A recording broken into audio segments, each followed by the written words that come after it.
यहाँ तक कि सत्संग जहाँ होता है उस जगह का भी असर रहता है। एक महात्मा जी जा रहे थे, उनके साथ एक उनका शिष्य भी था। चलते चलते दोपहर हो गई, तो एक पोखरा था, सरोवर तालाब जिसको कहते हो, वहीं पर पेड़ था, अच्छा खासा छाया वाला, वहीं रुक गए और वहीं अपना रूखा सूखा जो रोकड़ी भोजन है शिष्य ने बनाया और गुरु जी भी पाए प्रसाद, शिष्य ने भी खाया। तो गुरु जी को बिछा दिया, आराम करने लग गए। थोड़ी ही दूर पर राजा का महल था, किला दिखाई पड़ रहा था। महल बहुत सुंदर था, महल के अगल बगल आबादी थी, बाजार जैसा दिख रहा था, बड़ी सुंदर जगह दिख रही थी। तो शिष्य ने सोचा कि चलें घूम आएं, जब तक गुरु जी आराम कर रहे हैं तब तक चलें घूम आएं। देखने के लिए गए। तो हम लोग जाते थे तो राजा का किला, राजा का महल और वो चीज़ें जो थीं सजावट वाली, उसको देख करके चले जाते थे। लेकिन अगर कोई साधु जाते थे तो जो उनके कर्मचारी थे उनको वो बुला के ले जाते, आदर सत्कार करते, खिलाते पिलाते, लेकिन पहचान के लिए कि ये खाली वेश के साधु हैं, कपड़ा दाढ़ी बाल के साधु हैं, या इनको कुछ जानकारी भी है। तो ले गए। यह भी इनको भी, यह भी साधु वेश में था। लड़का जो शिष्य था वो भी साधु वेश में था, उसको ले गए। लड़का क्या जवान था वो, उसको ले गए, बुला कर आदर सत्कार किया, खिलाया पिलाया। फिर उसके बाद राजा के सामने उसको पेश किया। तो राजा सवाल करता था, उस सवाल का जवाब जो लोग दे ले जाते थे उनको तो वो सम्मान देता था, धन देता था और आदर के साथ भेज देता। जो सवाल का जवाब नहीं दे पाते थे उनको बंद कर देता था जेल में। तो साधु वेश में ये था, लेकिन जानकारी कोई खास इसको थी नहीं, बाबा जी के शिष्य को, महाराज जी के शिष्य को। तो इससे सवाल किया, कहा ये बताओ कि सत्संग की क्या महिमा है, सत्संग से क्या फायदा होता है। तो नहीं जवाब दे पाया, बंद करवा दिया जेल में। जब महात्मा जी की आँख खुली तो देखा कि शिष्य कहाँ गया। आवाज़ लगाई, नहीं बोला। तब उन्होंने ध्यान लगाया तो ध्यान में देखा कि शिष्य हमारा तो फंस गया, वो तो जेल चला गया। तो कहा ना, हरय शिष्य धन शोक न हरई, सो गुरु घोर नरक मा परई। धन लेते रहो, सेवा कराते रहो और दुख तकलीफ को दूर न कर पाओ तो ऐसे गुरु नरकगामी होते हैं, नरकों में जाना पड़ता है, कर्मों की सजा भोगनी पड़ती है। तो कहे भाई चलो उसको निकाला जाए जेल से। चल पड़े। तो महात्मा जी को सब जानकारी थी, पहुंच गए राजा के दरबार में। लड़का तो देखता हुआ घूमता हुआ वहाँ तक पहुँचा था, वो तो सीधे पहुँच गए और कहा भाई राजा कहाँ है, मिलवाओ हमको। बोले महाराज कुछ आप जलपान वगैरह कर लो, कुछ खा पी लो, तब आपको मिलवाएं। बोले नहीं, पहले मिलवा दो। पहुँचते ही राजा से कहा, राजा तो सवाल कर मेरे से जो करना है। तो राजा ने वही सवाल उनसे भी किया। ये बताओ सत्संग का क्या महत्व है, क्या महिमा है। महात्मा ने कहा कि आप सुनना चाहते हो या देखना चाहते हो अपनी आँखों से। बोले महाराज दिखवा दो, अनुभव करा दो तो बहुत बड़ी बात है। प्रत्यक्षम किम प्रमाणम, जब कोई चीज़ सामने आ जाएगी तब प्रमाण की जरूरत भी नहीं पड़ेगी। तो कहा ठीक है। तो कहा कि ठीक है, सामने देखो जंगल है, जंगल के किनारे नदी बह रही है। बोला हाँ महाराज बह रही है। कहा तुम सीधे चले जाओ, जिधर से लोग घाट पर जाते हैं नदी, और नज़दीक नदी जब आ जाएगी तो दाहिनी तरफ मुड़ जाना, वहाँ एक टीला है। राजा का सब देखा हुआ था। कहा है महाराज टीला, पेड़ भी लगा है वहाँ एक। बोले हाँ, चले जाओ उसी पेड़ पर चढ़ करके तुम बैठ जाना, और फिर वहाँ देखना सुनना, उसके बाद तब आना मेरे पास।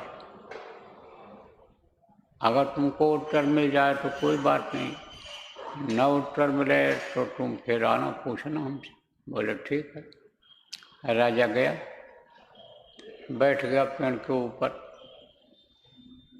थोड़ी देर तक बैठा रहा। सोचने लगा भाई कब तक बैठे रहेंगे। तब तक देखा कि एक आदमी आया, जमीन को साफ करके झाड़ू लगा करके चला गया। फिर दूसरा आदमी थोड़ी देर के बाद आया, हाथ में गलीचा कालीन बढ़िया लिए हुए, और बिछा के जो भी चला गया। उसके बाद में कुछ दिव्य आत्माएं ऊपर से उतरी और वहीं बैठ गई, उसी जगह पर बैठ गई। अब राजा सब देख रहे हैं कि ये हो क्या रहा है, लेकिन राजा को उम्मीद बन गई कि एक के बाद दूसरा तीसरा ये हो रहा है, तो हमको आराम से बैठ कर के देखना चाहिए, इंतज़ार करना चाहिए। जब सब लोग बैठ गए, इंतज़ार वो लोग भी करने लगे। तब तक एक सिंहासन ऐसे ऊपर से नीचे उतरा, उस पर एक दिव्य पुरुष बैठा हुआ राजा को दिखाई पड़ा, और वो दिव्य पुरुष जो सिंहासन पर बैठा हुआ था, उन्होंने कुछ उनको सुनाया, और सुना करके फिर वो अपना चले गए, ऐसे ऊपर उड़ गए। वो आत्माएं भी चली गईं जो वहाँ बैठी दिखाई पड़ी थी। उसके बाद में वही आदमी आया, कालीन गलीचा लेकर चला गया। राजा बैठे सब देखते रहे। फिर सोचे आप देखें क्या होता है। थोड़ी देर लग गई, उतरने वाले थे पेड़ से, तब तक देखते हैं कि एक निहायत ही काला करूटा कुरूपी, अंग उसके टेढ़े, वहाँ आदमी आया और उस जगह पर लौटने लगा, ऐसे चक्कर लगाने, लौट करके लगा, ऐसे चक्कर लगाने लगा, लौटने लग गया ऐसे। फिर उसके बाद में लौटने के बाद उसने अपने शरीर को ऐसे झाड़ा, साफ किया, तो एकदम निर्मल स्वच्छ साफ दिखाई पड़ने लग गया। अंग जो उंगलियाँ टेढ़ी, पैर टेढ़े रख रहा था, झुक के चल रहा था, वो सब खत्म, एकदम से दिव्य रूप हो गया। तो राजा उतर करके आए और पूछा उससे, भाई आप कौन हो? तो बोला मैं क्या बताऊं कौन हूँ, आप तो लगता है राजा हो, हमारे इस राज्य के राजा हो, तो आपको तो बताना जरूरी है, और ऐसे भी झूठ नहीं बोलना है, क्योंकि झूठ उस समय लोग नहीं बोलते थे। प्राण जाए और वचन न जाए, यानी वचन ऐसे मुँह से नहीं निकालते थे, झूठी बूठी जो भी हो बात मुँह से निकालते जाएं, सत्य का लोग पालन करते थे, सत्य धर्म का लोग पालन करते थे। अब तो हो गया झूठे लेना, झूठे देना, झूठे भोजन, झूठ चबाना। कुछ लोग तो ऐसे हैं 10-20 झूठ अगर न बोल दें तो खाना ना हजम हो, 2-4-5 झूठ बोल करके ही नाश्ता करते हैं। तो झूठ का कहते हैं देह रख लिया।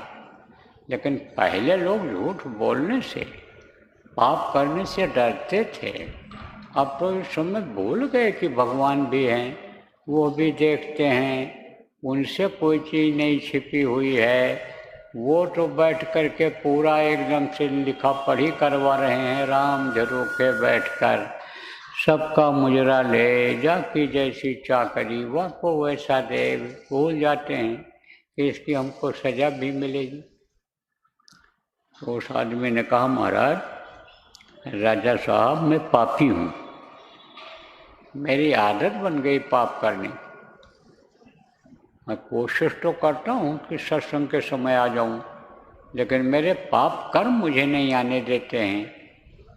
लेकिन चूँकि मैं दिन में इतना पाप करता हूँ कि शाम तक बिल्कुल काला करूटा कुरूपी हो जाता हूँ, उसकी सज़ा मुझे मिलनी शुरू हो जाती है और शाम तक मैं सज़ा का भागीदार हो जाता हूँ और सज़ा मिल जाती है। लेकिन चूँकि इस स्थान पर सत्संग होता है, इस सत्संग स्थान की महिमा है, तो यहाँ पर मैं लौट करके और निर्मल स्वच्छ साफ हो करके और फिर घर जाया करता हूँ। तब राजा के समझ में आ गया कि भाई जब जिस स्थान पर सत्संग होता है उसकी इतनी महिमा है, तो जिसको सत्संग मिलता होगा वो कितना भाग्यशाली होगा और उसको कितना फायदा मिलेगा। और जो सत्संग वचनों को पकड़ लेगा और उसके अनुसार अनुसरण करेगा, वो तो आप समझो दानों से देव बन जाएगा। गुरु बचा लोगे जिसको वो बच जाएगा, जिसको गुरु बचा लेंगे वो बच जाएगा। तो प्रेमियों ये अवसर जो मिलता है सत्संग का, इससे चूकना नहीं चाहिए, उसका लाभ उठाना चाहिए। अब जैसे आप लोग यहाँ पर आए हो तो गुरु महाराज की बात बताई जा रही है, अच्छी बातें बताई जा रही हैं, कोई हमारे मस्तिष्क की उपज तो है नहीं। ये जितनी भी चीज़ें हैं जो बताई जाती हैं आपको, ये सभी संतों ने कहा है, गुरु महाराज ने इन सब बातों को बताया है। तो ये समझ लो कि आजमाने की ज़रूरत है, आजमाइश करने की ज़रूरत है। जो अच्छी बात हो उसको पकड़ने की ज़रूरत है। अब जैसे इस दृष्टांत में 2 चीज़ें यानी ये ज़रूरी हैं कि भाई सत्संग में जाना चाहिए, सत्संग वचनों को सुनकर उसका पालन करना चाहिए, सत्य रूपी धर्म को अपनाना चाहिए। तो इन सबकी मोटी मोटी चीज़ों को इनको पकड़ना चाहिए और इनका अनुसरण करना चाहिए। अनुसरण मतलब कि यानी उसको जीवन में उतारना चाहिए। नकल अनुसरण माने होता है कि नकल करना चाहिए, जैसे लोग करते हैं वैसे करना चाहिए। अच्छे लोग जैसा करते हैं, अच्छे लोग रहते हैं, वैसा रहना चाहिए। साधक साधना करते हैं तो हमको भी साधना करना चाहिए, हमको भी सुमिरन ध्यान भजन सीखना चाहिए, हमको भी करना चाहिए। क्योंकि करते नहीं, विश्वास नहीं होता है। विश्वास जब होगा तो विश्वास फलदायकम, वही फलदायी हो जाता है। तो देखो प्रेमी, कल साधना शिविर लगेगी।